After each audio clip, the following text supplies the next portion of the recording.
What's your favorite scary movie? Be like, I'm dying. If some guy came up to me and said, "Hey, they guys," I'm like, "It's over and done. We're married now." Someone in the movie, so I'm like, kiss. But oh God, what a sea of humanity. Hey, welcome in to 52/1994. I'm here with my boy, Joseph. Sorry about the long intro, but, you know, it's a new song by Then There Was Us called The Spark, which comes out 4/20. Don't know why it comes out on that day, but April 20th. So be on the lookout for that new music. It's great. I really like that song. So that was done by Steven, who you see often on here, and his friend Ben, their little duo. So I liked it. Did you like that song? Had you heard that song? I don't think I've heard that one. So That one's good. That one's called The Spark. I've got I know a guy who knows a guy, and I got a little sneak peek. So I was really happy to put that over that. How's it going, man? It's good. It's good. How you doing? I'm doing great. I'm glad to see you here. Joe is back. It's been a minute. Been a while, man. Yeah. Have you watched any movies? I haven't seen anything. Ever? According to my letterbox. According to that you never used. I'm going to start giving that gift to somebody else. But anyway, now that we're here, as you should. Welcome in, everybody, to 52/1994. If you're joining us, I'd love to, we talk about movies here. It's a live movie conversation podcast. We talk about movies from the year 1994. I am your host, Cody. I'm joined by my co-host this week, Joseph. Like I said, hasn't been here in a while. Again, if this is your first time joining us, welcome in. We're happy for you to join us today. If you like what you hear, definitely hit that follow button. We do this every week, and we talk about movies, if you're in your 30s, that are probably from your childhood. So if you're not in your 30s, you're not excluded. They're good movies back in the 90s. I don't know if you've heard of them, but basically what we do is we watch that movie from 1994. It doesn't matter if they're good or they're bad, just important movies that we feel like were released this year, and we're doing them on monthly categories. And then we talk about them, and then we might talk about what we're seeing or what we're watching at the end. So, Joseph, welcome again. Thank you. We're talking about It Could Happen to You this week. And that is because we are kicking off Romance Month. Okay. It's February. It's nice to talk about romance, and some of these are romantic comedies or just strictly romance. But, I figured it'd be a nice month. It's the month of love. That's what they say. That's what they say. That's what I've been told. Have you ever seen this movie, Joseph? Never have. And I'm glad I was just about to ask you what the category was or for this time around, because I was like, I was thinking in my head, like, what could this be? But yeah, romance makes total sense. Romance. And the next 3 movies that we do this month will be romance as well. Cute. Love it. It's super cute. And I figured you'd be the best one to kick this off. Obviously. Romance right here. When I need advice on love, I go to this man right here. Yes.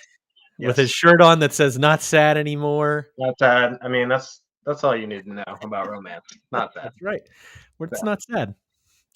Anyway, so you've never seen this movie. I have seen this movie, but honestly, upon my rewatch, I had no idea what was going on. So I knew one concept, and that was it. So what were your first impressions?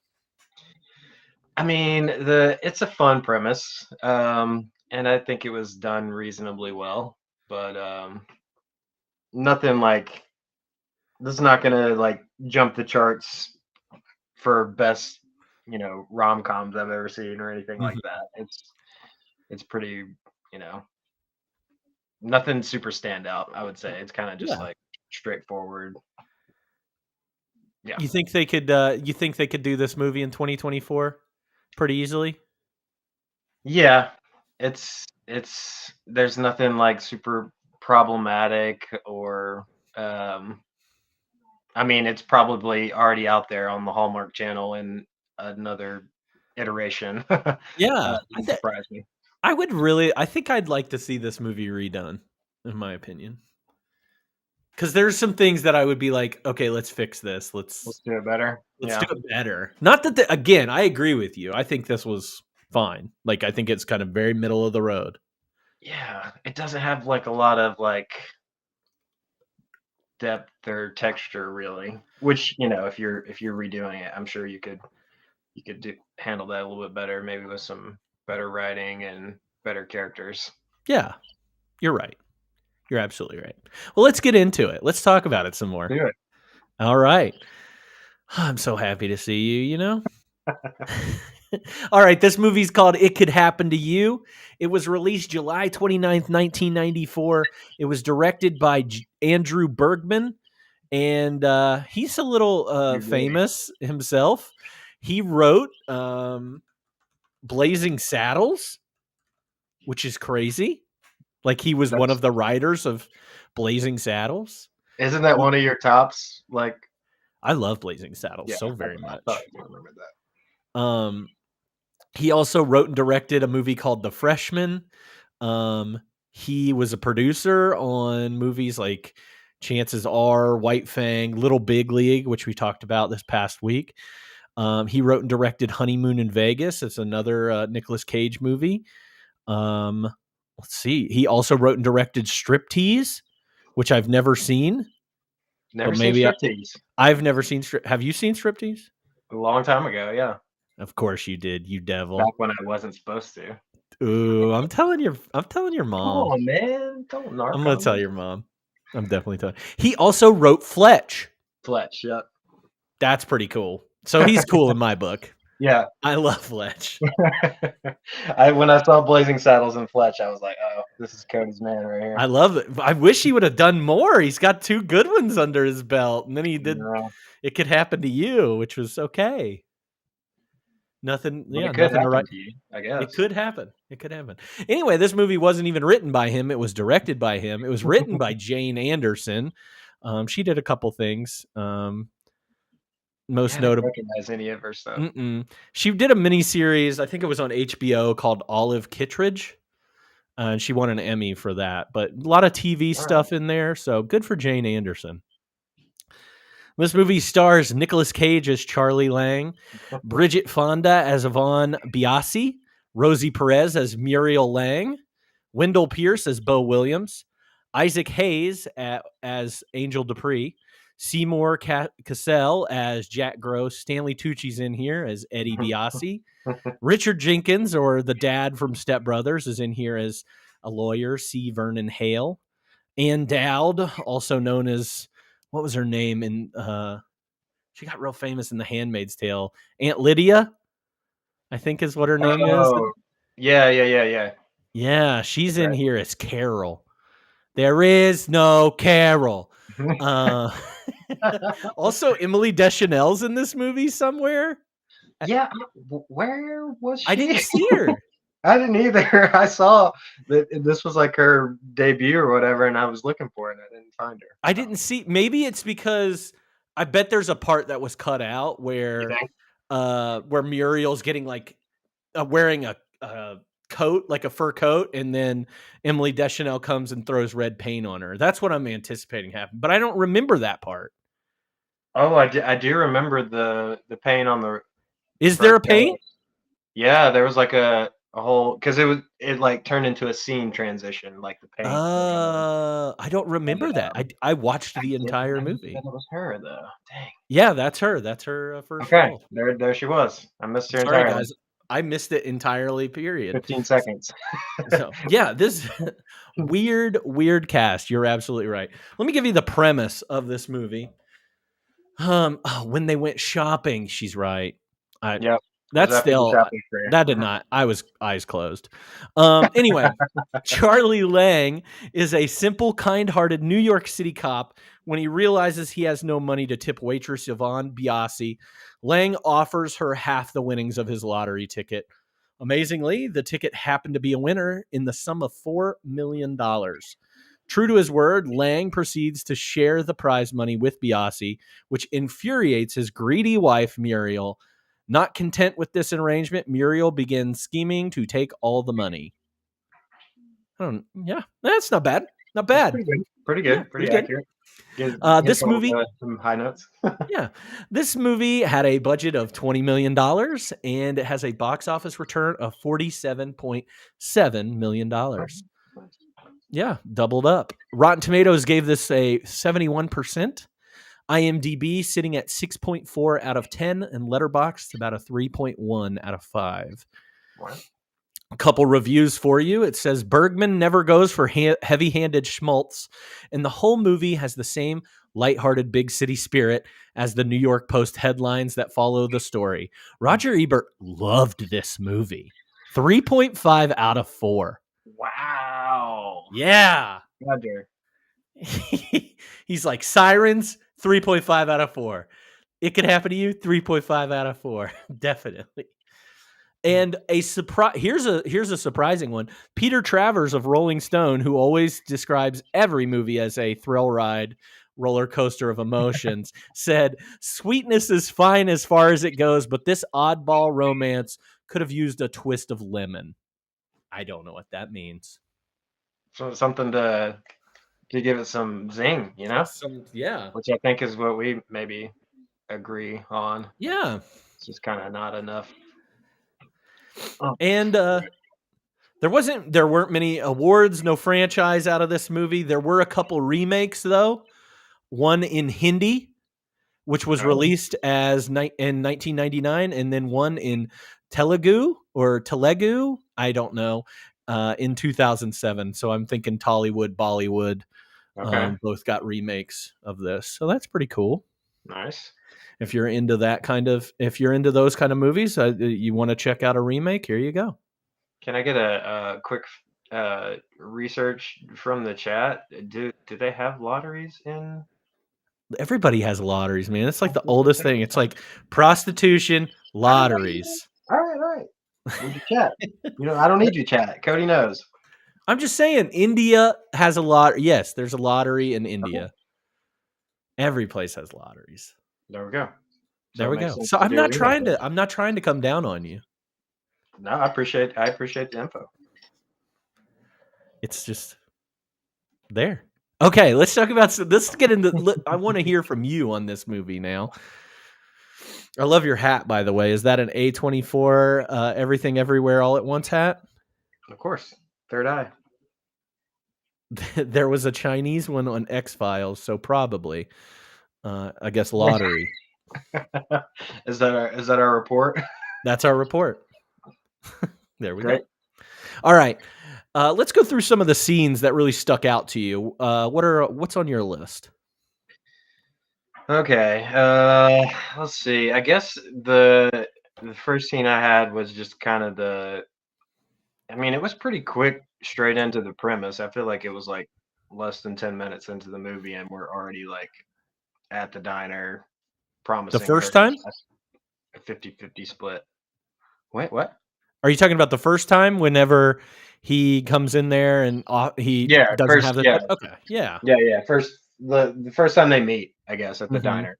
It was pretty quick and like I think that was the first I guess I don't know, the scenes were kind of choppy, so between that and like actually winning the jackpot, I guess was my first scene.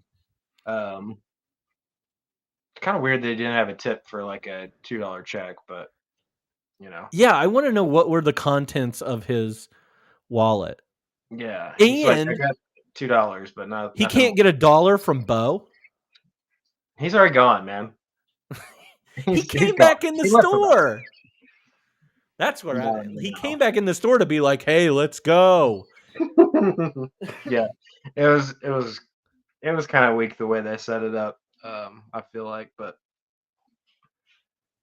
you gotta, you gotta get there somehow. That's the whole movie. I do think though that it goes along with his character type, the do-gooder Nicolas Cage. Like He's just going above and beyond to make sure that everybody gets there. So like this tip, she has to have a tip. Yeah. Do you think? Okay. Sorry to dive straight into like big questions, I guess, but do you Don't you think do that it. came out of not the big question? Sorry, Okay. just like general big questions about the movie. Do you think that like lottery tip promise came because he was like into her? Like, is that why he did that? I don't think so. Because why I don't wouldn't he just know. be like, "I'll be back tomorrow and I'll give you cash"? Like, what? Why? Why? I just Because I really don't think he liked her in that moment. Like, I he don't was think like he trying to liked her. banter with her, and she was like, "Nah, I'm not into it." Yeah. I don't But know. he did kind of have like a glow of like, infatuation about him. I feel like I Yeah. don't. I do think there was one moment when she like caught his eye and he was like, "Oh, look at this lady." But I think he really fell in love or got in fact or was attracted to her the next time that he comes back to the diner after winning. Yeah. Although, I don't know. You want to talk about them winning the lottery and then coming back to the diner? Yes. Yes. Because one, I don't know. I wish they would have won like a big lottery or something first Well, and that's foremost. what. Yeah. It was. It was stunted by like all these other winners, I guess. But which I think happens in real life, to my I still don't understanding. understand. Okay, maybe you can explain this one to me. The bowling team got 9 million, I don't. I don't but know how that breaks down. she said it was just one ticket. Yeah. You would think it would be like same amount for each ticket. I don't get it. And then there were what, 16 winners total? Yeah.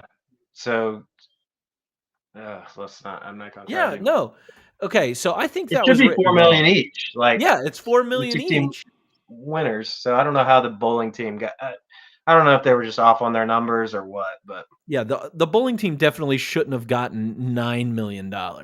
and even if they had multiple tickets, how do you get to 9 9 million million? in Yeah. increments of four? Like I don't know. It was weird. Oh well. Semantics. Anyway, Yeah. they win and then they find out that they get $4 million and then Nicolas Cage is like, "Oh honey, I've got to break some news to you. Honey, I've got to tell you. I've got something to tell you. The way he I said that. I promised this woman I just met that I would give her half of the lottery if I won as a tip." Because I'm super into her secretly. That's my take. But I'm with it on that a little bit. Cause when he comes back to the diner to tell her, he gives her the chain for her glasses, right? which is very sweet. Because that Trinket. obviously he noticed that she couldn't find her glasses the whole time he was talking to her before. And he's paying attention. Like, Yeah. It seemed a little like over the threshold of just like, you know, normal encounter. It seems like extra intentional and like on the cusp of romantic. and I get it. I mean, if I couldn't understand a word Rosie Perez was saying because Her rants in this movie, oh my gosh. she just goes off on some good ones. But yeah, like I've seen Rosie Perez in movies. She's in White Man Can't Jump. She's in Do the Right Thing before this, and like I can understand her. I could not understand her in this movie. It just seemed like she would not open her mouth anymore, and I had to put on the subtitles. I turned to Alyssa. I was yeah, she was insane. God love her. I love Rosie Perez. She's incredible. It's funny. We just watched Pineapple Express the other night as like a familiar comfort movie, and I was like, "Oh yeah, I just saw you." That's crazy. But yeah, like so there's okay, you're right. I think you're right. He does have a crush on her. I think he has to. I think he has a crush. Otherwise, it doesn't make sense. Like, if you feel bad about the tip and there's nothing there, like, okay, just come back the next day and give her some cash. Like, Yeah. that's it, you know? So, I don't know. And she thinks he's messing with her. And I think he just is like even more in love when he comes back to the diner, because she's like nice to the guy with Yes. that has it. Mhm. They never say the word AIDS in this Never. movie. Very, very hush hush taboo. Uh, Is that how yeah. they phrase it? Has it? Like he has Yeah, it? Is that what he they has say? it, right? Gosh. He has it, doesn't he? I think He that's what has he says to it. Jeez. And he's like, yeah, he does. And like just seeing her walk around and be nice, he's like, oh, there are other nice people in this world that are like me and not just interested in moving out of Queens. And so I don't know. I liked And it. then And then after all that, though, he still gives her like kind of like a 50-50, which was kind of weird. Like choose your own adventure type deal. It was like door number 1 or door number 2. Which I don't know. It was kind of strange to me that he like put that out there after his whole like. but he knew she was going to take the You think? Okay. lottery. Yeah. Because she's too nice and she doesn't want him to actually give her a tip, like a big tip, double tip or whatever. She's like, it's not necessary. But what's a double tip on $2 check? I don't know. Anyways, yeah, we got there. She chose door number 2. And he said, I hoped you would say that. All right, chat. Yeah. Chat has said something here. He says way later in the movie that he and Muriel have had years of problems, but as an audience, we didn't get that at first, which made it more weird. If we knew that they weren't doing well in their marriage, not that Muriel was just a bee, we would have been more on board. Yeah, you only got like just slivers. Like she's ragging on him for soaking his feet right next to her, which super uncalled for. You shouldn't have to go to a different. He deliberately poured that water on that rug, though. Yes, 100%, and good on him for doing it because Yeah. she was being a B word. They go out of their way to make you root for him and not her. That discussion that she has with her boob job. That's the other thing. Go ahead, the boob job. Yeah, she's talking about the boob job. But she has that discussion with her what are they called? Not patient, client, when she's cutting her hair or whatever. And she's like, yeah. "Oh yeah, you don't want to marry a cop. They don't make money and they are never there, and you want to get with an electrician. Like, yeah, you need to aim higher. Go for an electrician." Okay. I was like, yeah, whatever. This movie's not triggering at all.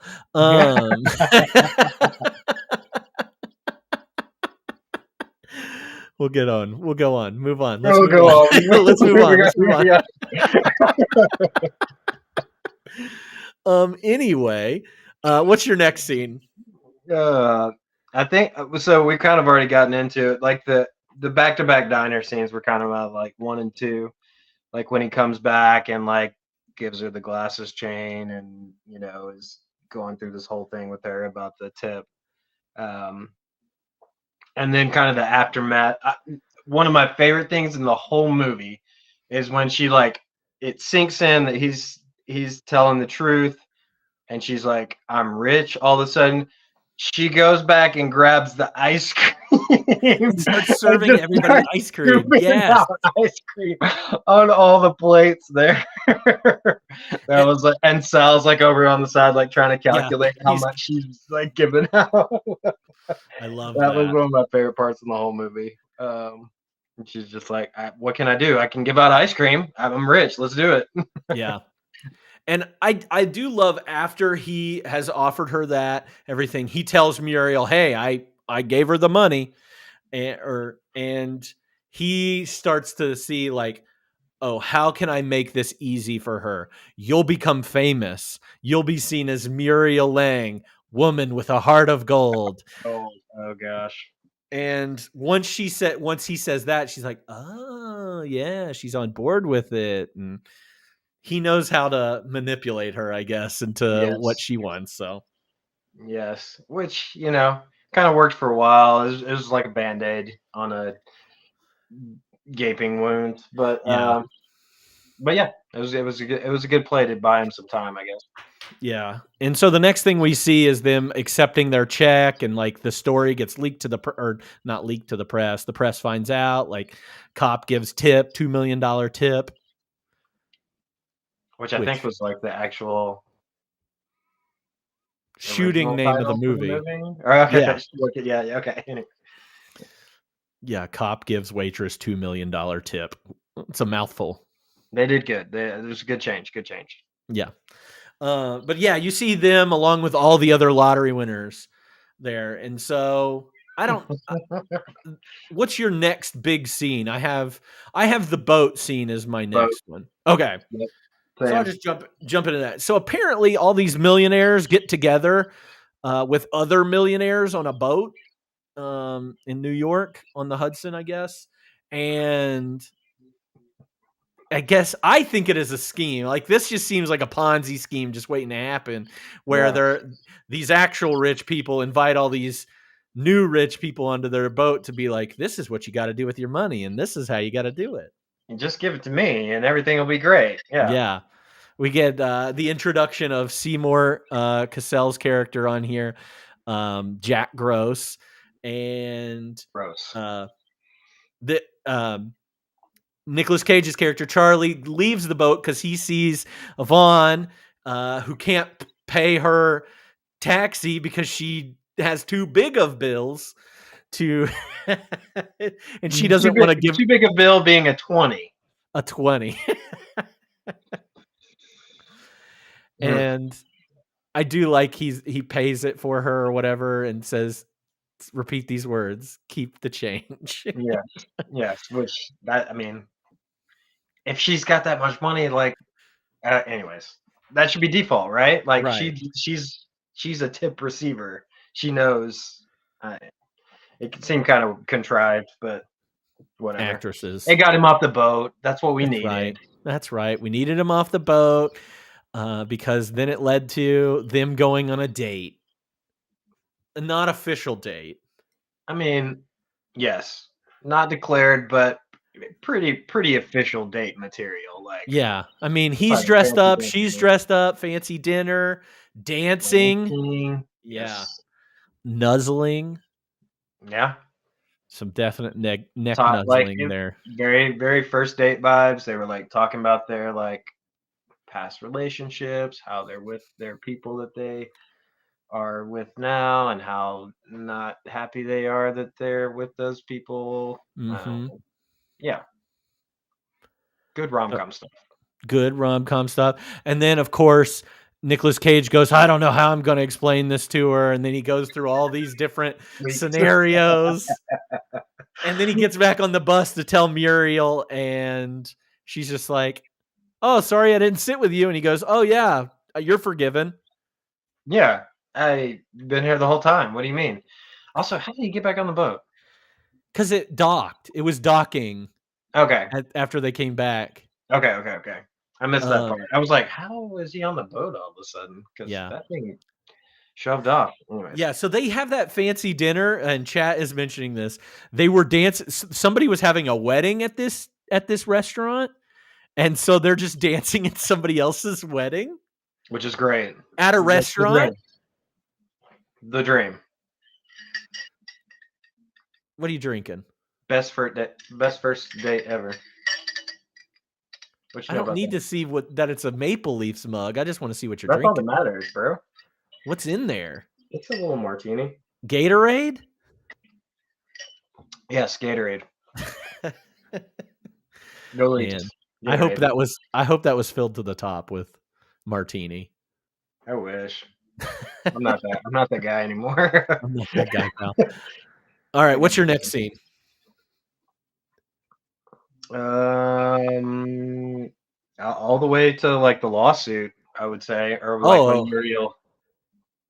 See, I had the plaza scene. The Plaza's good. Yeah. The plaza's good because he's finally like, hey, we're not gonna work. I'm leaving, or she kicks him out, kind of thing.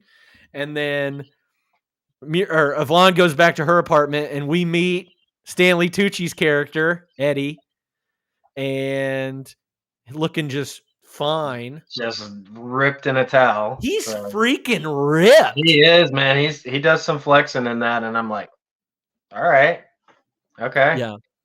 I was watching with Alyssa, and she said that like some of these guys need to embrace their impending baldness a little bit more, which I agree. Nicolas Cage's hair in this looked terrible. Stanley Tucci's hair in this looked terrible, especially knowing that like Stanley Tucci now has just he's committed to it.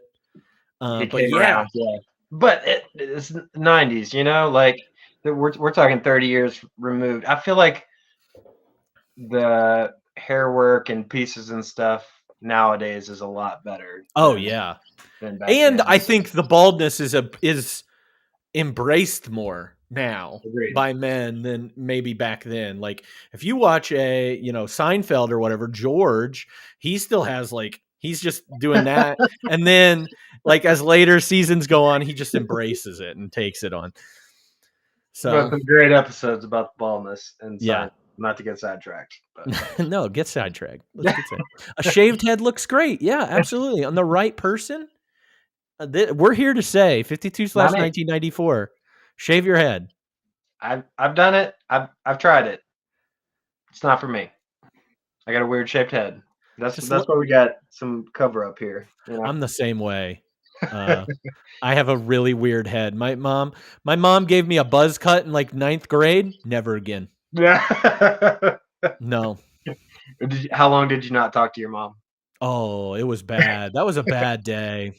It was Memorial Day. It was raining. I had to give a speech to a bunch of people in a cemetery. Oh my god. It was rough. And I said, Mom, you're never allowed to cut my hair again. It was bad. I'll never forget it. Never forget it. No, so she comes back to her apartment. She sees ripped Stanley Tucci, her ex, still / husband, and she's like, I'm leaving. And so she goes to the Plaza Hotel. She's getting a hotel room there. She's treating herself, and Nicolas Cage is there too. Yeah. And so, which was very further like to the like fairy tale, like just everything is fated to happen this way. It's like neither one of them had the idea to go to the Plaza. Both of those ideas were planted by someone else. Like Eddie's like, oh, what are you going to stay at the Plaza? And she's like, yeah, you know what? I think I will. And then for Charlie, it's like this kid, one of the kids that he like plays baseball in the street on is like, oh, why don't you go to the Plaza? You got all this money. And he's like, oh, you know what? Maybe I will. So it's like, it's just very, very orchestrated that like fate is like bringing these two people together. Did you think when they were going to the Plaza about Home Alone? A little bit. That's all I could think about. Not overwhelmingly, because I didn't see, Tim Curry anywhere, but yeah, I didn't see Donald Trump in the lobby either. To point him down there. Worst cameo ever? Question mark. I mean, it was funny whenever he would show up in things, though, like back that day, Little Rascals. Before he was elected to a very prominent position, yeah, it was true. It was very funny. You're right. Yeah. So we don't have to get political. I'm sorry. No, we're not political. We're just quoting. I wish I knew that whole spiel. The Plaza Hotel in New York City features I wish I knew that whole thing. It'd be great. Before he fired everyone. You fired. But they go to separate rooms. They see each other. They go to separate rooms. That are touching, that are joining. Okay, one quick thing about that. Did it not seem like they were like a little bit too far apart when they were in the hallway to have like a,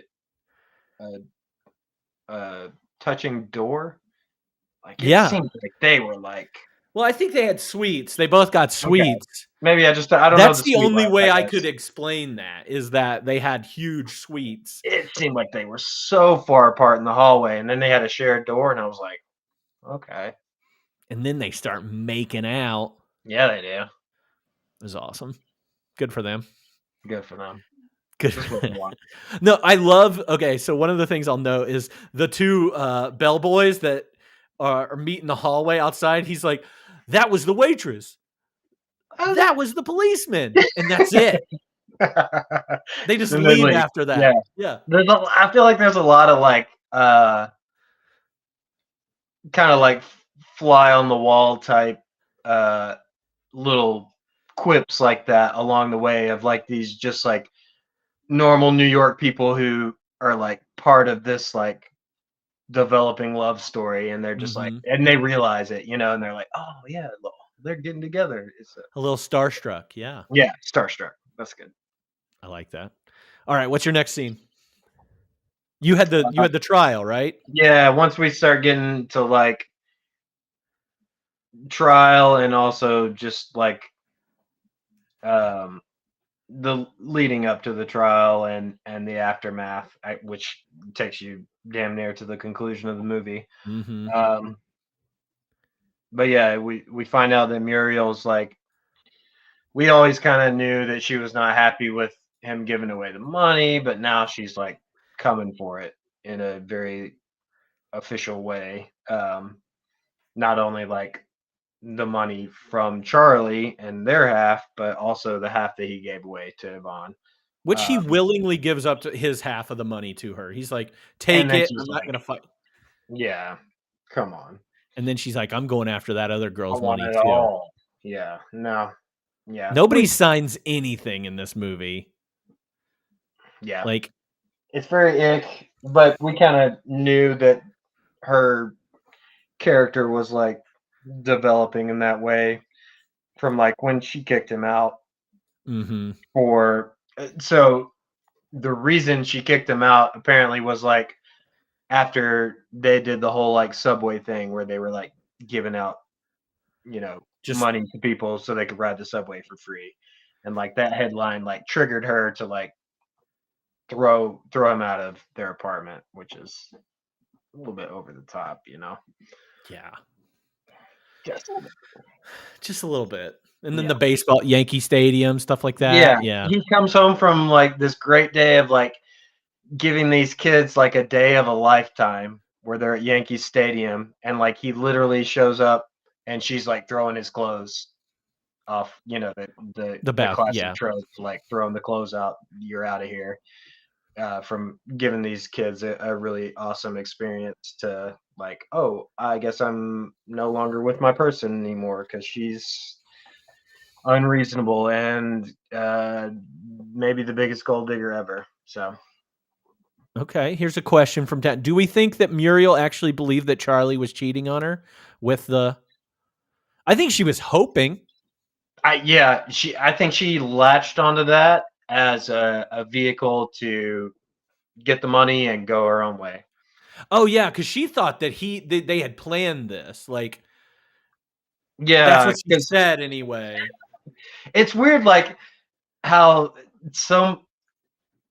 and I guess we get this after like learning, which is kind of a weird narrative exploit, or I didn't really understand like the reasoning behind all of it, but spoiler alert, when we get to the very end of the movie, we find out that like this homeless guy that's been around also narrating, Angel, is like a journalist for Mhm. the New York Times or whatever. So I guess that's how like all of this is getting put out so quickly to the media, because we're seeing headlines nonstop along their journey.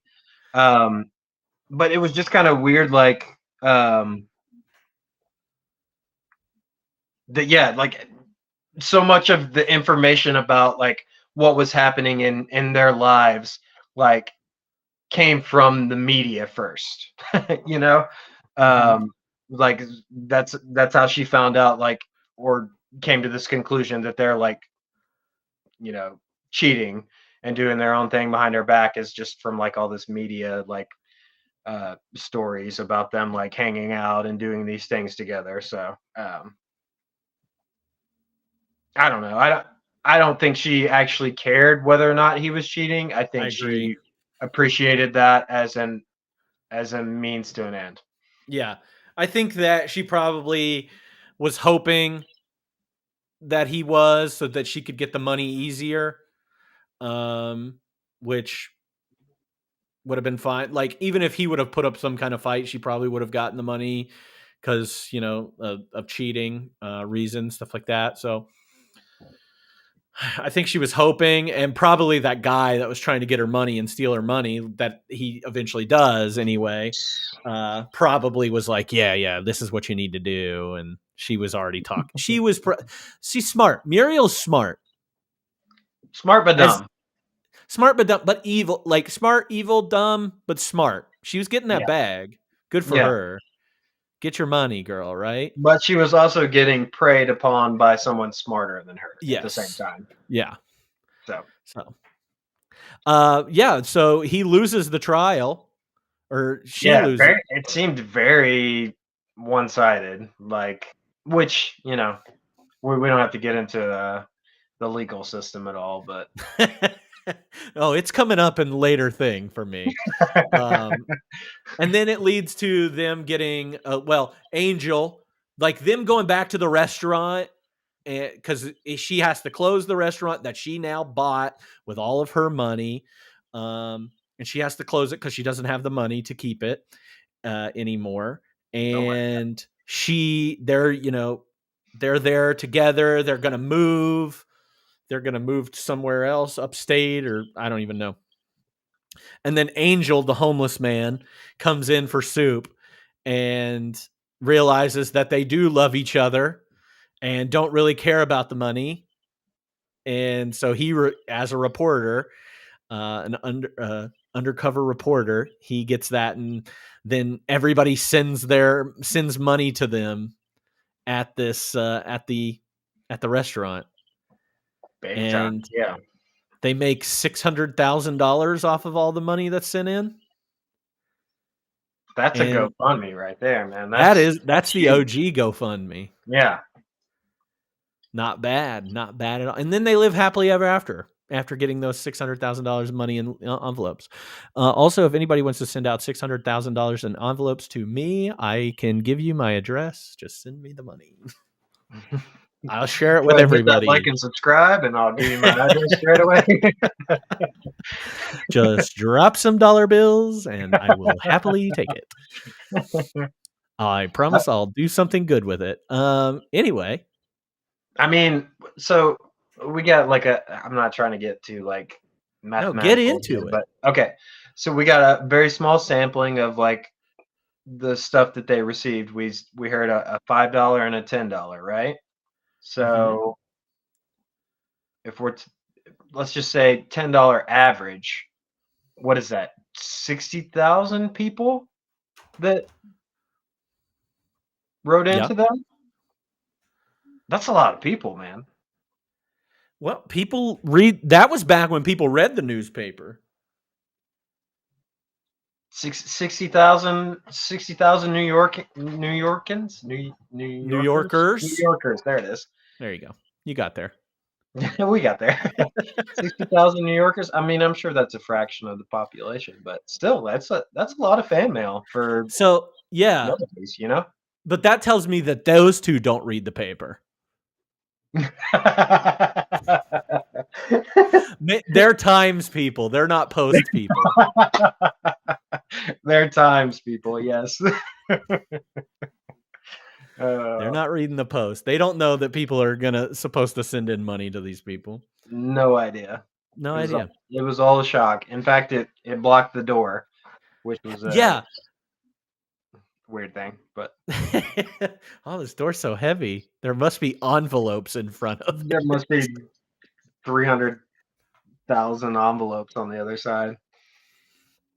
Also, where's it getting in from? Was there a slot on the door? I didn't see I that. didn't see one. But you know,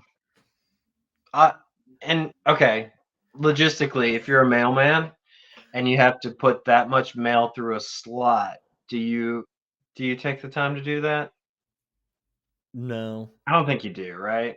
I burn the building down and then I leave think it you on put the a ash. note on the door that's like mail available for pickup at your convenience. Yes, I think that's what it is. Yeah. Come get your shit. Come get your shit. I'm not dropping all this through this Mm-mm. invisible slot that you have in the door. Yeah, we'll see you later. So that's It Could Happen to You. That was the whole movie in a box. I mean, We did it. The only thing we didn't hit was the summary, which there are a couple of great pieces here that I want to highlight. Yeah, go for it. Eddie doesn't have a good time after this. He ends up driving a cab. Respectable job. I mean, it's probably not. I mean, well, we won't have to get into that, but he didn't get any glamour out of it, which is no, which is what we wanted. And then Jack Gross, Mr. Gross, took out Muriel's whole like money, like cleaned out her checking account, and she ended up back in a salon working after he, outsharked her. So, was it in Queens? I can't remember. Was it in Queens? I can't remember either. Because she hated Queens. I hope it was, but I don't recall. Yeah, I don't remember that either. But yeah, a little bit of epilogue there. Yeah, and epilogue. Good guys, come out pretty good. Bad guys, not so good. Happy ending. That's what we're looking for. That's what we're looking for. It's very, very Capra-esque, I would say. Like It's a Wonderful Life ending. Mr. Smith Goes to Washington. Like this was very much in that same vein. Yes. Who's your favorite character, or was there a person that stole the scene? Well, I don't think we mentioned him one time in all of this necessarily, but I think my favorite character was Bo, his top partner. That's what I had. He was so funny. He was very funny. He's very funny, very like real with him all the time, like and a true friend that was like, take the money and don't give her anything. Like, but also after all this goes sour, I'm gonna let you stay with my wife and kids, like on the floor at our house. Like, so yes, true friend is perfect. And like one thing I'll point out is he has to sleep with that Barney blanket, and like Nicolas Cage is just like sorry. He's like, I'm so sorry, I'm stealing your Barney blanket. I'm pathetic. Yeah. He was very like, even okay. So one scene that we have to at least like talk about it at one point that we kind of glossed over was the robbery scene. I do like the robbery scene. I loved the robbery scene. It wasn't like critical enough for it to be, part of the breakdown, I guess, but they were both really great in that scene too. Mm-hmm. I like it. He was like, all right, they're getting robbed right now. You just stay out here. I'll go in through the back. He's like, all right, whatever. Mm-hmm. And that's part of my my quotes too. But I do want to, before we move on to quotes and stuff, Bo's awesome. I do want to give Muriel a little shout out, because as much as we don't like her character in the movie, she has some funny parts, and like she's very hilarious in how she like wants to talk about money all the time. And again, she's very smart in a dumb way because she gets got by the other dude. Yeah. But no, but she's like trying to like get to that next level, and like just assuming that the people around her are gonna help her with that, which downfall. But yeah, you're absolutely right, chat. That means she did a good job. She was really good. Yeah. So I agree with that statement all the time. Whenever I see that, like in a villain, most of the time, where I'm like, I hate that person. Like I was talking about in Little Giants this past week, how much I hated Spike from Little Giants. And I was like, well, that's good. He did his job. He was doing what he Yes. was supposed to. So Yes, and not to jump ahead, but I did give her a honorable mention, I guess we'll say, for best performance because I thought she did a great Yeah. job of being like very hateable. I didn't love a lot of her acting because I'm kind of with you where I felt like it was jumbled in Yeah. a lot of points, almost like she was trying to like just like talk too fast and just like be unintelligible Mhm. at parts. But she did a great job of like being that villain that you're like, "Ugh, I wish Yeah. I'm glad that Jack Gross got all your money at the end and you're back in a salon and I hope Yeah. you're in Queens, so Okay, let's move on to some of the quotes that we have. I don't have a ton. There's not a lot of quotes in this movie. yeah, got a few. All right, go give me one of yours. Okay. If only rich people had kids, there wouldn't be public schools. Yeah, That was one of my favorites. I like that one the most. That was good. All right, you. All right. I'll go ahead and talk about the robbery scene. So this is where Charlie comes out and he says, our favorite Korean is getting robbed right now. And Bo says, you serious? He says, first he tells me his wife has the flu. And Bo responds with, oh man, that bitch would work if she was dead. Yes, that was one of my favorites. That bitch. And then it keeps going. He says, Charlie says, then he gives me coffee for free. And Bo says, shit, he is getting robbed. Shit, he is getting robbed. Great. That was great. Yeah, I love that exchange. That's really good. What's your tack number? on another one from the robbery scene, which was just like, this was more cringy than anything, but one of the robbers, after the woman like fake passed out to try to create a distraction, and one of the other customers was like, she needs a doctor, and one of the robbers was like, I'm the doctor here, honey. I was like, oh my god. Yeah, that was line. pretty bad. Yeah.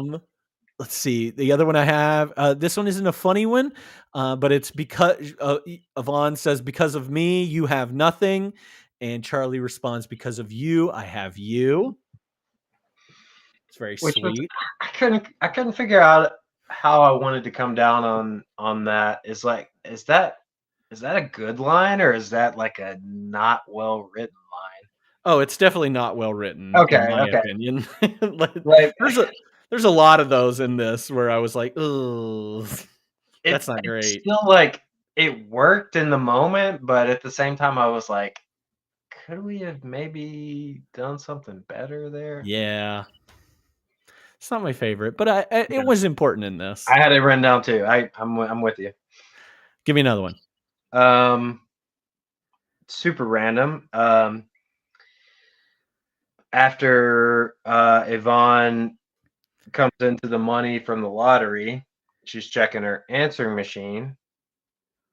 My name is Paul, and I'd like you to spank my tushy with a wire brush. And she was like, I gotta change my number. Flip it. Like, what a line. With that, that's man. your opener. You're I mean, you're putting it all out there. That's good. Go for it, man. I've got you now saying that you want to be spanked with a wire brush. So no, Paul, not me. That is clipped, baby. You're done. I'm done. You're done for. Good luck getting a new job. Never will. Never will, never have. Muriel, whenever she's talking to the person in her chair, there's a couple things there. She's like, Muriel's customer says she left the cop and married an electrician. Now that's your real money, which I thought was pretty funny. Yeah. And then she said, And Muriel's talking about it like him being a cop. He's like, I mean, if he was on the take, at least I would say, okay, he has initiative. I like that line a lot. Like, that is a good rewrite of that line. If you see that in chat, I think better would be because of you, I have everything.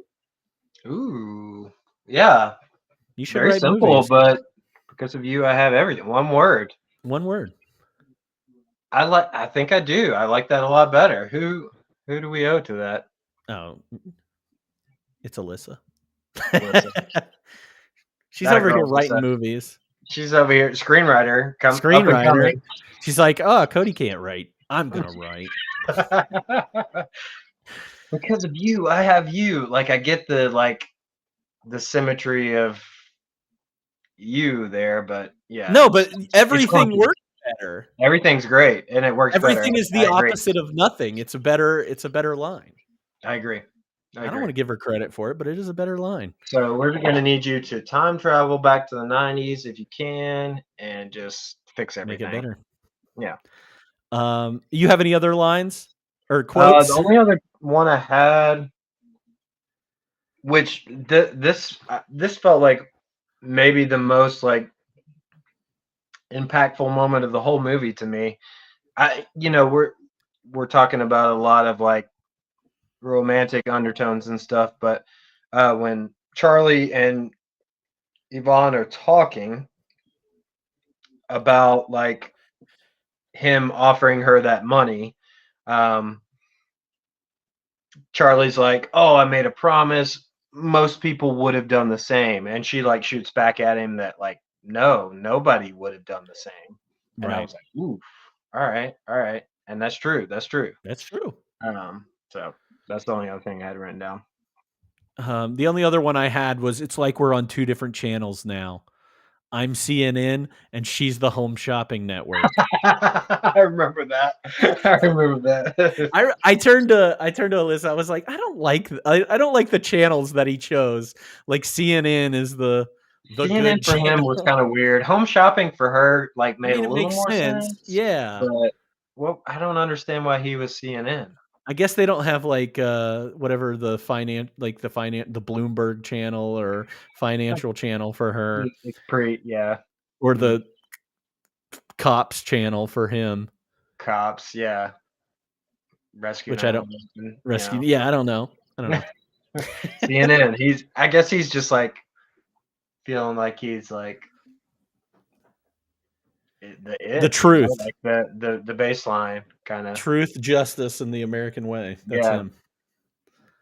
All right, biggest laugh, cry, scare, or thrill. I didn't really have a big laugh. I don't remember laughing very hard, except for that interaction with Bo and him going, shit, he is getting robbed. I laughed pretty hard at that. That was pretty good. There was one for me that beat that in the terms of laugh, and I think that's the only thing I have on the whole like cry, thrill, scare list. So when Muriel's on the boat by herself with Mr. Gross. And she's like, I think I know what I'm saying. She's getting some notes about like what he's telling her or whatever. I don't remember the exact like lead up to this, but at some point he like makes a comment at her and she's like, "Ooh, aren't you a tiger?" And he's like,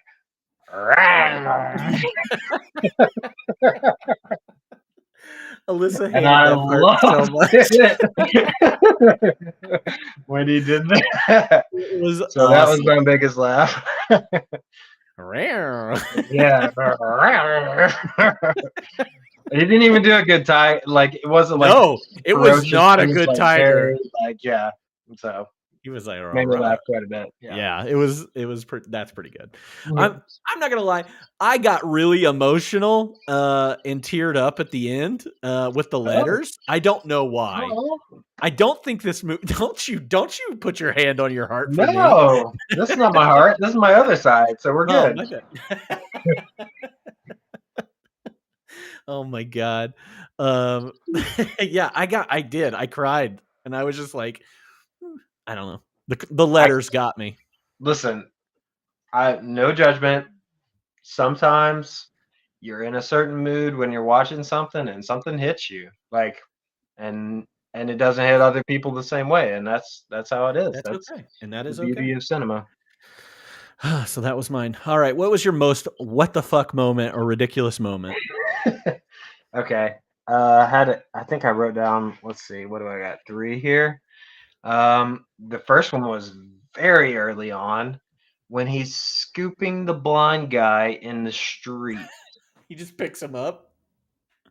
Yeah. First of all, like, if it's an actual blind person, they're not in the street. Like, unless they're blind and deaf, Yeah. like, they know that there's, like, cars coming by. Like, that's Maybe not he a was thing. deaf too. I mean, maybe, but even if that's the case, somebody coming by and, like, swooping you, like, Let that scooping guy you up out like there. that, like, that's not what that person is wanting. Especially, like, unannounced and, like, unapproved. Like, This is it's not like he came through and was like, "May I have your consent to scoop you and carry you out of the street?" It's like, it was just weird, like, I think that was one of the opening things. I think that triggers you because you hate being picked up. Okay. That is true. I don't think that triggers me as much. I'm just trying to, like, think if I'm, like, a person disabled in these ways in the street, like, okay, if they're blind and deaf, it makes a little more sense, but I don't think we had any indication about the deaf part, so You're it right. just, I don't know. It I'm was just weird. messing with It you. was weird. It was weird. It's weird. And I don't Just like mess- being picked up, so He- you can he- take that He to does me. not. He does not like being picked up. So don't if you like being see him picked up. out there, don't Don't pick him me up. up. Don't pick me up. And you can ask for my consent, and I probably won't give it to you. Okay. What else do you have? That when they dumped the ashtray into Sal's coffee, I mean, obviously no one likes Sal in this movie, but Right. a little bit over the top to, like, put, like, cigarette ash into his coffee. It's it's not as disgusting as I thought though. Like I Is think it they not? think it I mean, I think it's disgusting, but it's also just ash. Yeah. Like it's not like somebody spit in their coffee. Like spit would be worse for me because I'm drinking that. That ash is just going to the bottom of that coffee. I mean, coffee grounds are at the bottom of that. Like, I don't know. I didn't think it was that bad. When in the moment, I was just like, "That's just cigarette ash. Like, that's not any. That's just burnt paper and tobacco." Like, Yeah. I don't know. Maybe. Yeah. I mean, I agree with you that I appreciate the perspective. Yeah. It's just a lot of variables there. You don't know who that cigarette's from. Like, yeah, but like, okay, again, I agree with you. I know what the intent of it was and everything, but for some reason, it just did not gross me out like I thought it would. I was like, oh, that's just the end of a cigarette. It's not like it big time grossed me out, and I'm saying that from a person who has smoked cigarettes and drinks coffee. I don't know. It just maybe it's just the, like, unknown factor of, like, the variables there as it was like. I think it'll give it a nice smoky flavor. And maybe it's great. Maybe I should start having my coffee that way. But no, it's gross. I think it hit for me like it was like someone spitting in your food. Yeah. Obviously, it's not as bad as someone, like, spitting in your food, but it hit for me in that same way. No, I agree with you. I've just in the moment when I was watching it, I was just like, that doesn't bug me for some reason. I don't know why. Little oaky afterbirth. Yeah. Oh. This is a red. Okay. Do you have another one? The other one, which we've already talked about, which you've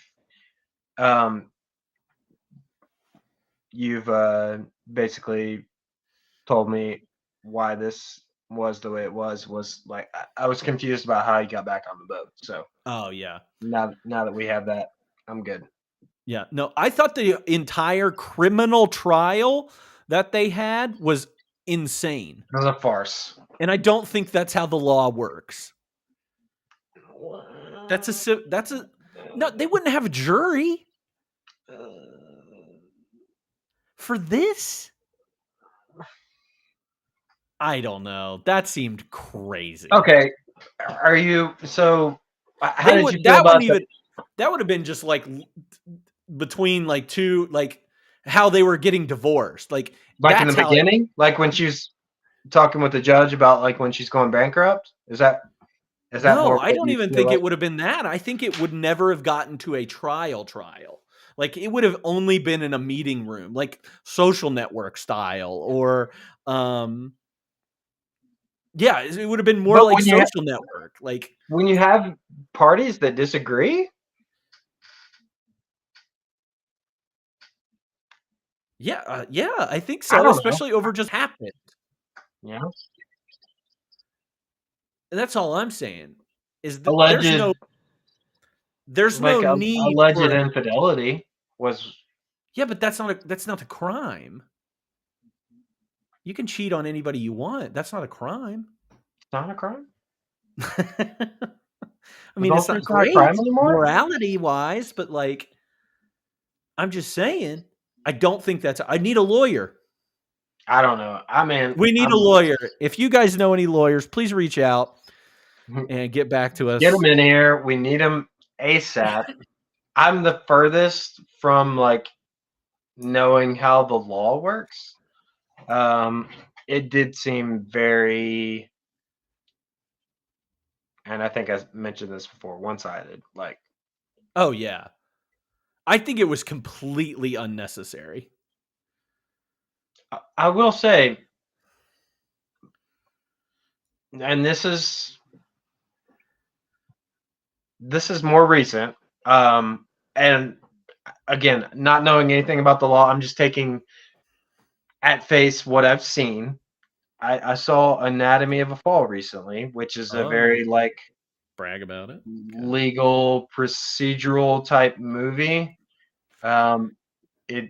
It does have a lot of foreign law involved, so I can't exactly equivocate that to what happens here in the U.S., especially from then to the 90s.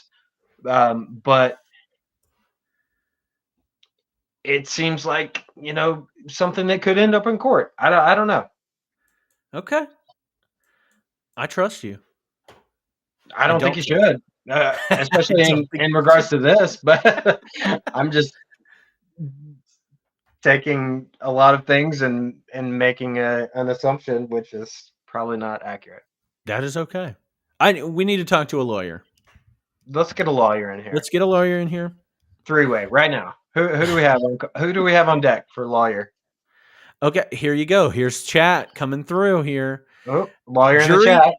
Jury trials only apply to criminal matters, according to Google. If they accuse Charlie of stealing the money, maybe a trial would need to take place. Ooh. Civil court, maybe. Not criminal, probably no jury is another person. Okay. So how do they settle this then? If like, I just really do- lawyers I do- behind closed doors, like Yeah, like you I said. really do think it's just mediators. Okay. And then if they don't come to an agreement, it goes to court. I or? think then they could sue. Because I don't think Okay. she's suing. It is Is it- strictly a made-up trial for him to be like, that's my money. No, that's my money. And nobody's like suing anybody. That's what it seemed Hmm. like. I think it could have been better written to Yeah. where the trial makes sense. But yeah, no, I don't think that. They didn't have a legal expert on the team. It sounds No, like not like we do. not like we do. Not like we do. Sue Whoever for that damages in was. civil court I, where arbitration is binding. I can't see the chat, so whoever that was is our legal expert. going There are forward. two of them. We got two legal experts. We got two legal experts. hmm Get fucked. Get fucked every other It could podcast happen we have. to you. This is the kind of budget we've got here. All right, let's skip going. Let's keep going. Sorry. I think you probably have the best music moment too, but I have a best music moment. What is your best music moment in this movie? I really loved the like sort of background coming in of Tony Bennett's "Now It Can Be Told." Like the whole, like, great love story has never been told before while they're at dinner. It was kind of just like background and led up to their dance. That was my moment. Okay, not what I expected. I went with "Young at Heart" at the baseball scene, which has the title of the movie in the song. Yes. Fairy tales could come true. It could happen to you. Yes. There's a lot of like romance going on in the background with the music for sure.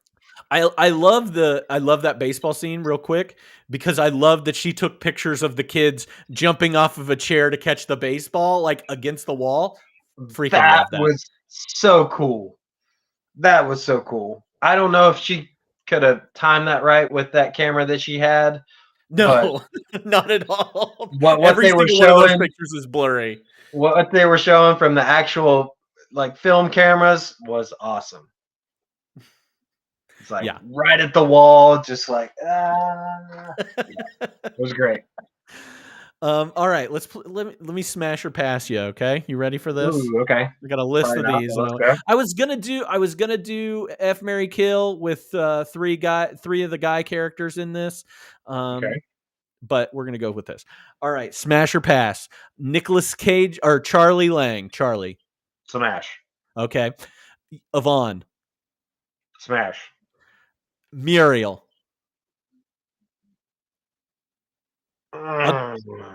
Before she gets her boobs done. Dang, now you make me, if I say pass, now you think I'm just a boob guy. Smash. All right. Bo. Smash. Angel. Pass. Okay. Jack Gross. Pass. Eddie Biasi. Smash. Yeah, you are. I think I agree with everything you said there. Okay. Again, I want to re-emphasize that Stanley Tucci is jacked out of his mind in this movie. Ridiculous. Like in the 5 minutes of screen time that he has, like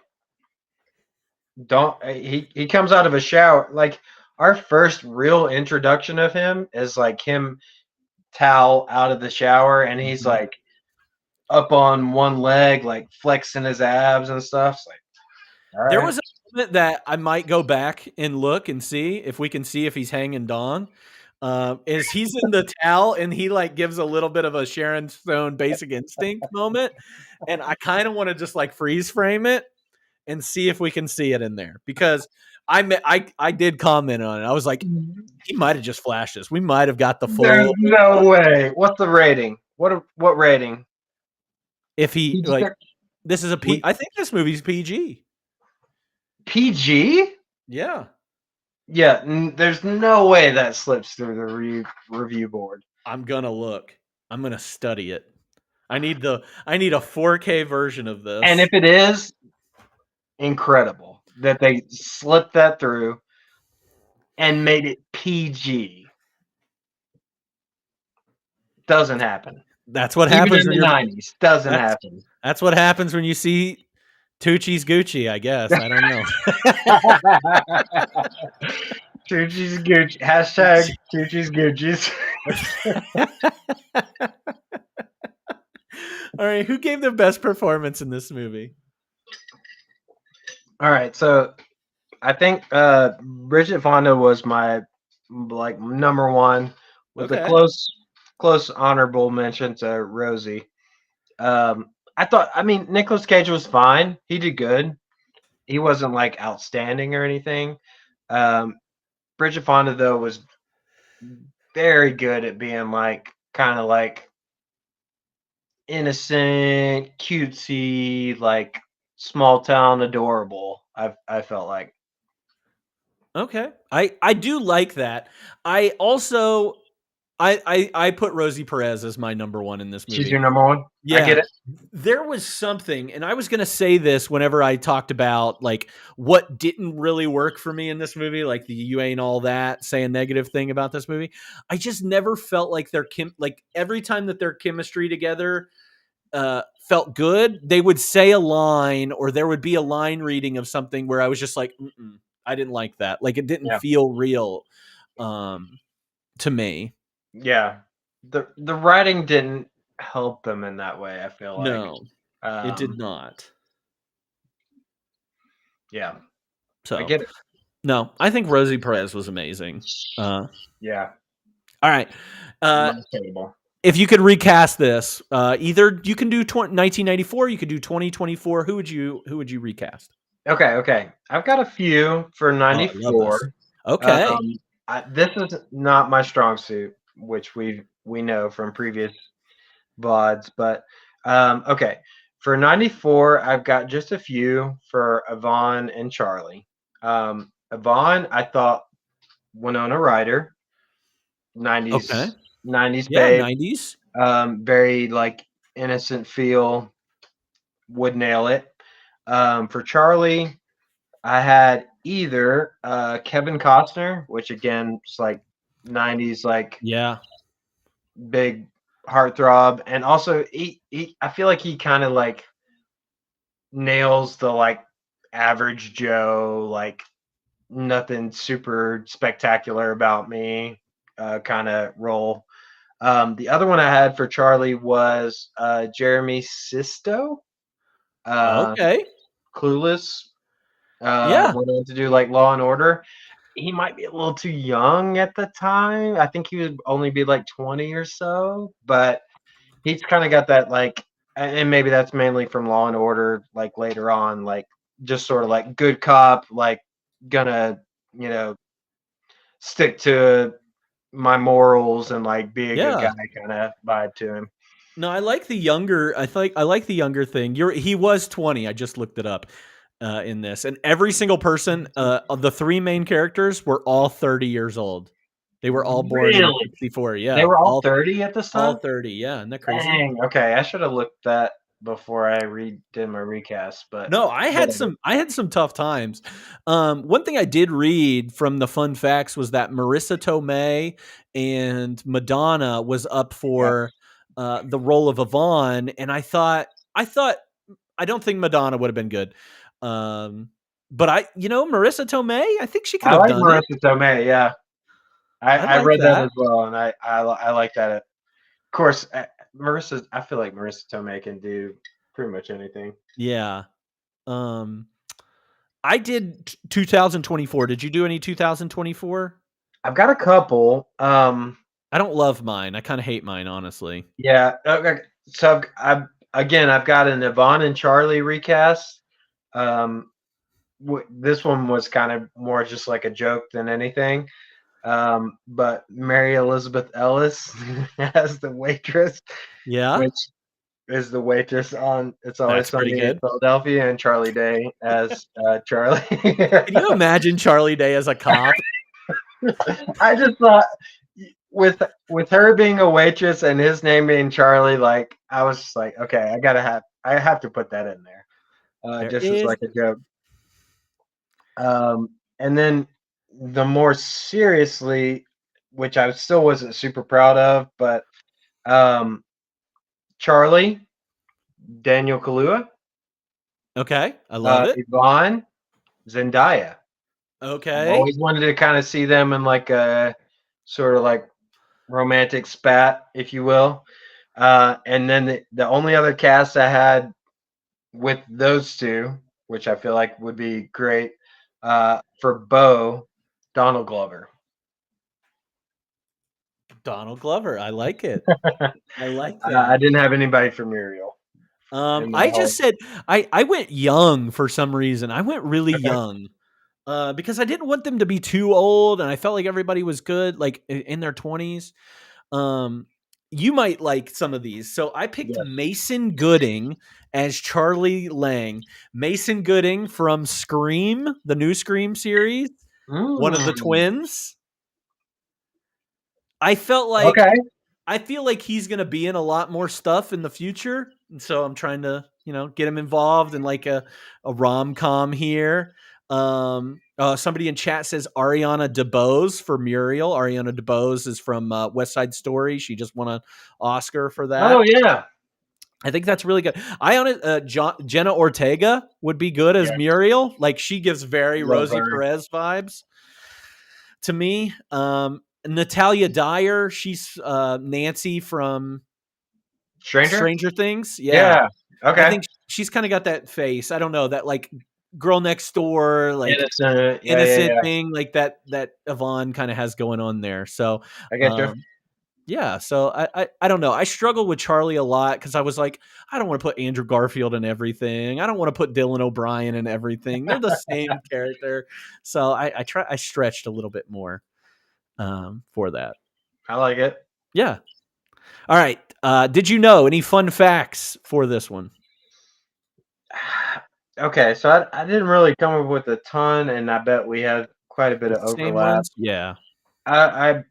I kind of leaned into the like true story and some offshoots of that. So this was loosely based on a true story between Phyllis Penzo, the waitress, and Officer Robert Cunningham, 1984. Similar thing, except Officer Cunningham came in and was like, hey, you pick some numbers, I'll pick some numbers, and we'll put it to the lottery and see what happens. And then apparently this was like late March when this happened, and he like called her on April 1st, April Fool's Day, to let her know that like, hey, we've won the lottery with this joint ticket that we discussed. And she was like, April Fool's Day, like, get out of here, bro. I'm not falling for that. But it was like $6 million, I think, total. So $3 million, I guess, split between the two of them. The other things like noted between the real story and this is like there was no sort of like love story like there was in this movie. They were both like married and like happy in their own respects. And the other thing was like Phyllis Penzo did not like macadamia nuts at all, which we see like, what a random thing. Getting into macadamia nuts and like really getting hung up on macadamia. Like Eddie comes in and is like trying to take her macadamia nuts, and she's like, "Don't you dare!" And like, so yeah. But apparently, the real Phyllis like Penzo hated macadamia nuts, so that was not a thing. The fun thing about the macadamia nut, they're not that expensive. I don't know if like that was like. Is that like a So is that like a luxury item you get after you win the lottery? I mean, I don't know. I don't Probably know not, if they're not that expensive. No, I looked them up and I was like, I mean, expensive, but like she was like in love with those. She was on it, man. Just like $10 for that big thing. And that's today's prices. I can't imagine. They were probably like $3 then. Also, I did do some math. The $2 million is about $4 million. So about $8 million is how much they really would have won in 2024. Okay. So they're not that expensive. 8 million split? Yeah, 8 million split. Okay. You can get a tub of these things for nothing nowadays. That's all I'm saying, chat. I mean, like, I'm not going out and spending $10 on a bunch of macadamia nuts, but like I could. How many millions you spending on macadamia nuts these days? I'm in macadamia futures right now. That's what I'm in.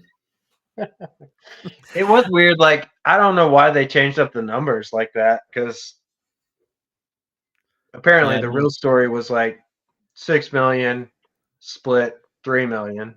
And at the very end of the movie, there was a disclaimer about this real life couple that said, "Hey, they're both happily married to their people for many years, so they didn't cheat on each other or anything like that." They wanted to make sure that everybody knew that.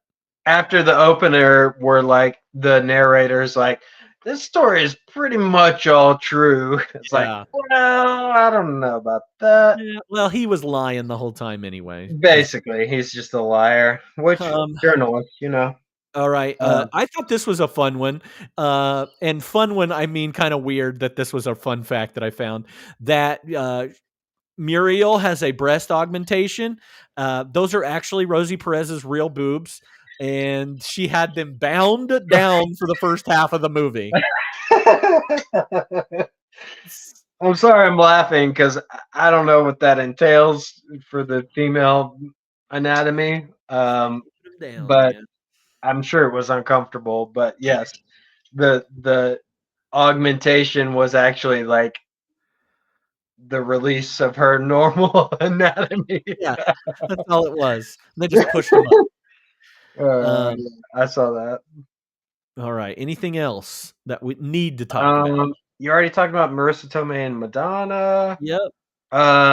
Apparently the hot air balloon at the very end caused quite a ruckus in New York City because people didn't know like what was going on. Mhm. And like there was some news reports about it because a bunch of people called in like what is this balloon going on near the oh man, why am I blanking on that? The World Trade Center towers, like, and they Uh-huh. were just like freaked out. So like a bunch of people were calling into the police and stuff. Um, the only other thing I had was just like, I don't want to diss this movie too much, but um, so this was from what I've read, this was the second largest like gifted win for the lottery. Mhm. Um, going back to like the actual win, not what's portrayed in the movie. The first largest gifted win was a woman named Tonda Dickerson, 1999. She worked at Waffle House, which we love. We do Um, love. but she was a waitress there. This was gifted to her, and she did quite the opposite of what we see in this movie. She was like, "Nah, I'm keeping all of the money," and she actually won that in court. Apparently, this was in Alabama, Mhm. and they don't do like gambling contracts at all. So even though the court recognized that like the verbal contract was valid, there's no like precedent for like gambling contracts. So she got to keep the whole 10 million that she was gifted, and screwed over all these people that like gifted her this. So I thought that was pretty interesting and maybe even a better movie than what we got here. But anyways, You should write that movie. I'm not a screenwriter, man. That's not me. That's not you? That's not me. All right. Anything else? That's it. That was my fun facts. It was All pretty limited.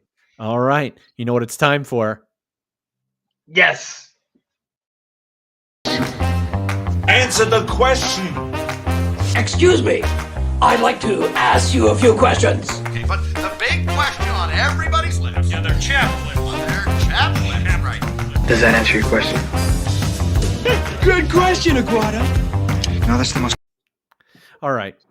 That was Too the big short. question. Time for the big question. If you, Joseph, if you won the lottery and you offered somebody the money as a tip, what would you do?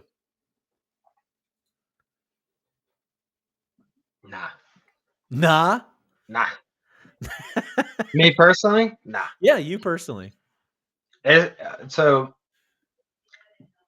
I think if we got to that sort of like door number 1, door number 2 moment that he presents, it would have been a door number 1 only, Yeah. which was, hey, my $2 coffee that I purchased yesterday, here's your $10 tip.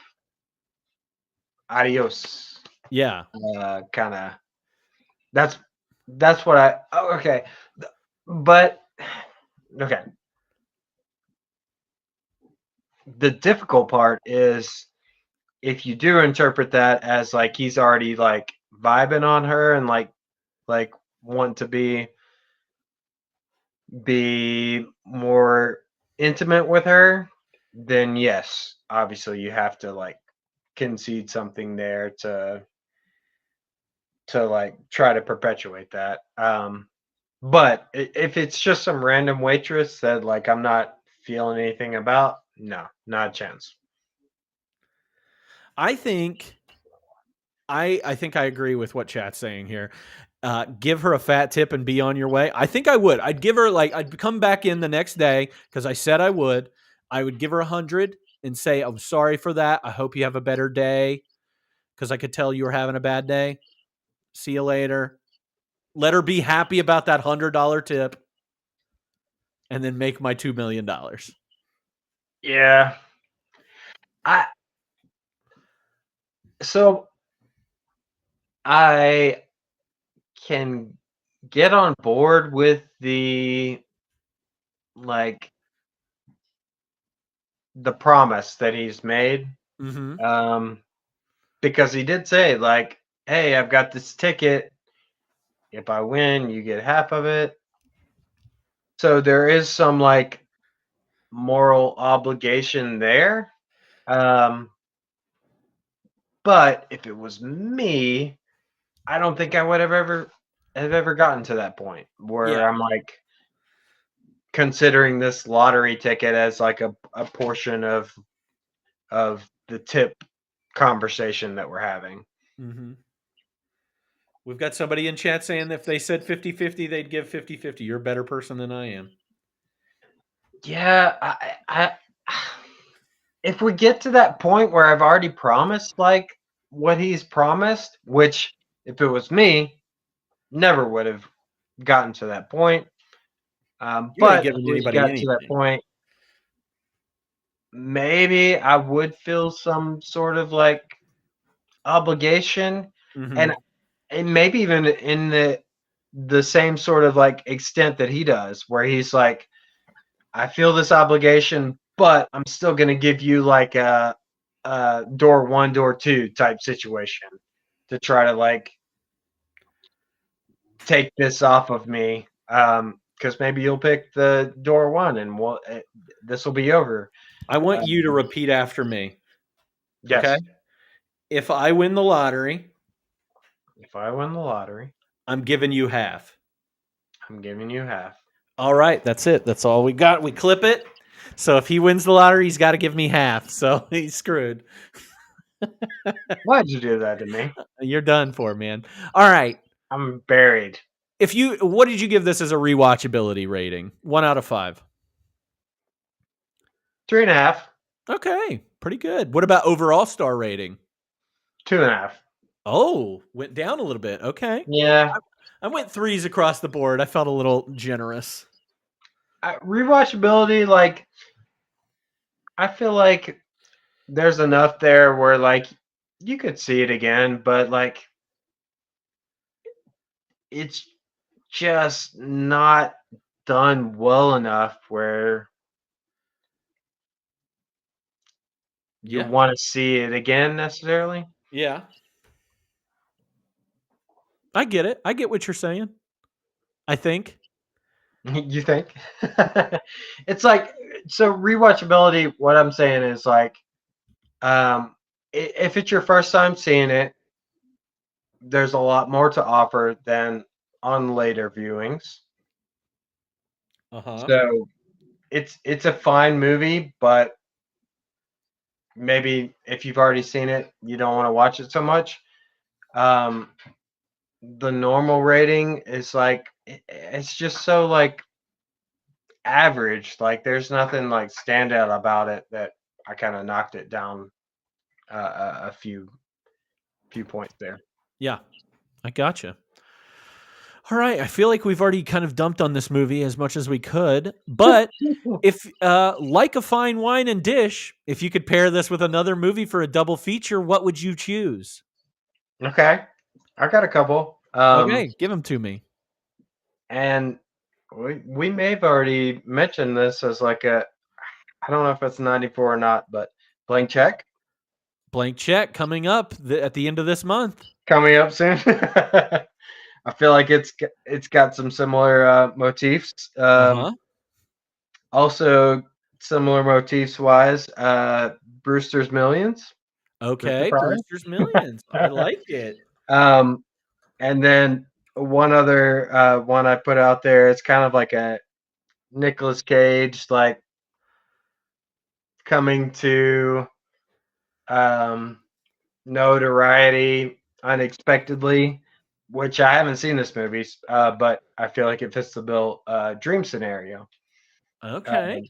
Which was a recent movie that came out where Nicolas Cage is like he's like showing up in people's dreams and getting famous because of that. So yeah. Okay, I like that. I picked. I went with a couple of movies myself. Mine didn't have anything to do with the lottery, but just gave me similar vibes. I don't know why. Yeah. Again, this kind of falls into like the same. I don't know, same kind. While You Were Sleeping. Ooh. Which okay. I always like. I pair these movies together in my mind. They seem like they are almost the same movie, but they're not. While You Were Sleeping is about a woman who is in love with this one person who ends up in a coma, and then her whole family thinks that she is engaged to this guy, and then she ends up falling in love with this guy's brother because he's not in a coma. Yes. So very interesting. And then I like that. Serendipity. Have you ever seen Serendipity before? It's John Cusack, John Cusack, Kate Beckinsale. They have like an amazing night together, and basically she's like, if we were meant to be, you'll find this book, and she signs her number in this book, and he's like, you'll get this book at some point, and we'll know that we're meant to be. And he goes back the next day, the book is gone, she's gone basically, and he'll never find her again. And then they live their lives, and then eventually he finds the book. I think it's a really, really good romantic comedy movie. Not so much comedy, but like just a very good romance movie. I do recommend that for everybody.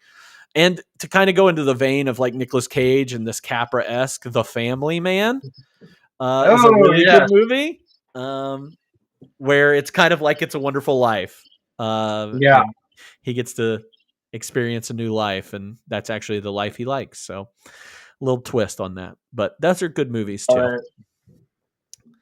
Well, we're closing things out here. Do you have any movie recommendations of something that you've recently watched that you want to tell people about? Okay. Yeah, I've seen quite a few since the last time I was on here. I'm kind of in Oscar mode at the time. Okay, let's see. So I've got quite a few. Poor Things was very good and deserving of the quite a few nominations that it got. Would definitely recommend that. The other ones I've seen recently, Anatomy of a Fall, Past Lives, and Godzilla -1. All three of those very good. Obviously in very different respects, but all three of those are worthy of mention, especially in award season. And then I've got a couple that are non-awards titles. The Iron Claw I saw recently was very good. Man, I was vaguely familiar with the story there surrounding that family, but when you see the full story, it's a heartbreaker. Yeah. Oh my goodness, it's awful. So and they did a really good job. And then the other movie that I would recommend, Fingernails. Oh yeah, I've seen Fingernails. It was pretty good. It was kind of a rom-com with some very striking plot points that are not normal. But great acting, and really enjoyed it a lot. Yeah, I love Jessie Buckley and Riz Ahmed. Those are two. Jessie Buckley is so good. She seems so up your alley. She's so up your alley. Good. I haven't seen Men Wild that Rose? she was in with A24 fairly recently, but she was so good in that. You should watch Wild Rose. I think that you would like Wild that. Rose? Yeah. I'll write it down right now. Yeah, I think it's on Hulu, or it might not be on Hulu anymore. I don't know. You should check that out. You might like that one. I've got a couple movies that I'll say. Yes, let's hear it. That I would. I guess I'm in award season too. I have not seen all the ones that you've listed, and I really desperately want to see those. But I did finally watch Nimona, which is nominated in the animated category. Very cool movie. I really did like Nimona a lot. The animation style is really cool. It's a good story. It might be like a story that we've seen before, but there were really cool like not twists, but like really cool elements to it that made it fresh. So I really did like Nimona. And then I went back and watched a movie from the 80s from Jonathan Demme that is referenced in Dumb and Dumber, but it is called Something Wild, and it stars Jeff Daniels. It's the one that Lloyd says, I saw it in a movie one time when he's talking about skipping out on the check and making somebody else pay for it. Yeah, so that was based on this movie called Something Wild. Jeff Daniels and Melanie Griffith. It tonally, which I will say, it kind of has a huge shift in the middle from being like this comedy to a very serious drama by the end of it. And usually that kind of weirds me out, but I don't know. They kind of pulled it off here. So that movie, I watched it on Prime recently, so that was good. I liked that movie. Those are the two that I would talk about the most right now. Awesome. But that leads me to next week's movie, which we will be. There is going to be a schedule change for next week's. Next week is Super Bowl Sunday, so we are going to be moving the stream to Monday at 6 p.m. And the movie will be Wong Kar-wai's Chungking Express. I know, one of our favorites. So I'm really looking forward to discussing that one. I hope the guest who is with me will enjoy it as much as I do. And if they don't, it'll lead to a very interesting conversation. So looking forward to that. Also, don't forget, we do a special episode at the end of the month. I'm still trying to figure out what I want to do with that. But the theme of this special one is rich kids. And we're going to be talking about the movies Richie Rich, Blank Check, and Baby's Day Out. So 3 movies there if you want to check those out. Chungking Express is streaming on Max currently and the Criterion channel. So check those out if you can. We'll be streaming again next Monday at 6 p.m. And then anybody else that has joined us or is watching, we'd love for you to come back and join us and follow along. So make sure you're hitting that follow button. Also, check out the links on Twitch, on YouTube. There should be a link tree, or there should be a link to our Discord channel. We'd love to have more people in there talking about movies with us in that Discord. And we hope that you come in and talk to us about those. And we hope that you all have a good rest of your week and everything. And thank you for joining us on 52/1994 this week. You all are awesome. Love you all. We'll see you next week. Later. We're right in the middle of Charlotte's Web.